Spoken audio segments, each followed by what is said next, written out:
এক সৌদি প্রবাসী বিমানবন্দর থেকে তার লাগেজ এবং 7 লাখ টাকা আর স্বর্ণ গয়না যা ছিল সবকিছুই কিন্তু চুরি হয়ে গেল।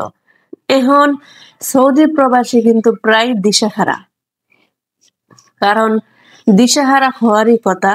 কারণ একটা সৌদি প্রবাসী অনেক পরিশ্রম করে, হাড়ভাঙ্গা পরিশ্রম করে যখন তিনি ইনকাম করে, তখন সে জানে যে টাকার গুরুত্বটা কত। 10 টাকা ইনকাম করতে 10 গুণ কিন্তু শরীরের ঘাম ঝরাইতে হয়। তারপর সে টাকা যখন চুরি হয়ে যায়, তাহলে তো তার কষ্টটা স্বাভাবিক। দেখেন, এই প্রবাসী কিন্তু তার চোখের পানি বলে দিচ্ছে যে তার কতটা কষ্ট হচ্ছে এ টাকার জন্য। তিনি লাগেজের ভিতরে সবকিছু ভরা ছিল, তার জামা কাপড়, মানে বিদেশ থেকে একবারে চলে আসছে, সে আর ফেরত যাবে না। সেখানে তার যা যাবতীয় ছিল সবকিছু কিন্তু লাগেজের ভিতর ভরা ছিল। সেই লাগেজটা কিন্তু এয়ারপোর্ট থেকে উধাও। এখন প্রবাসী দিশেহারা, একবারে পাগলের অবস্থা। তিনি কিন্তু এয়ারপোর্ট বসে বসে কান্না করছেন আর সবার কাছে বলে বেড়াচ্ছেন, এদিক সেদিক খুঁজে বেড়াচ্ছেন।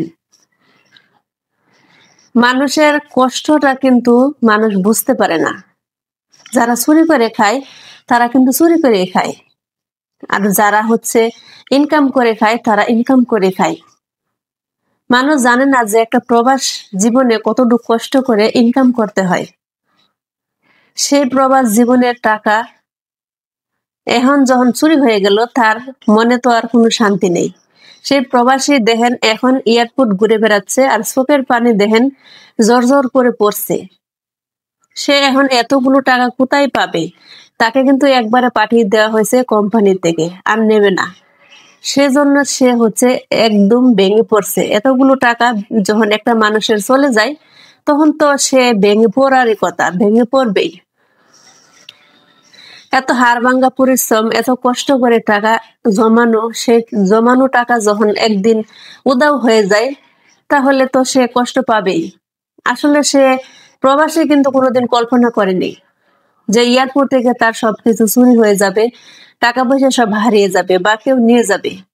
অনেক স্বপ্ন নিয়ে কিন্তু বাংলাদেশ আসলেন। বাংলাদেশ সিলেট বিমানবন্দর থেকে শাহজালাল বিমানবন্দর যেটাকে বলা হয়, সেখান থেকে তার লাগেজটা উধাও হয়ে যায়, চুরি হয়ে নিয়ে যায়। তারপর এখন সে বাংলাদেশে এসে কি করবে? এখন তো তাকে বিদেশেও আর নেবে না। যে কোম্পানি ছিলেন, সে কোম্পানি থেকে একবারে পাঠিয়ে দেওয়া হয়েছে, তার আকামা শেষ।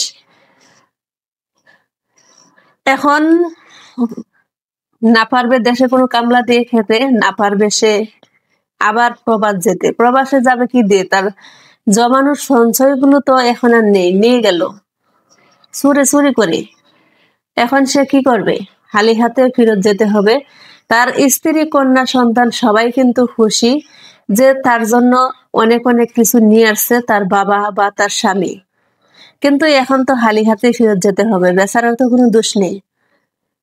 কি করবে সে এখন?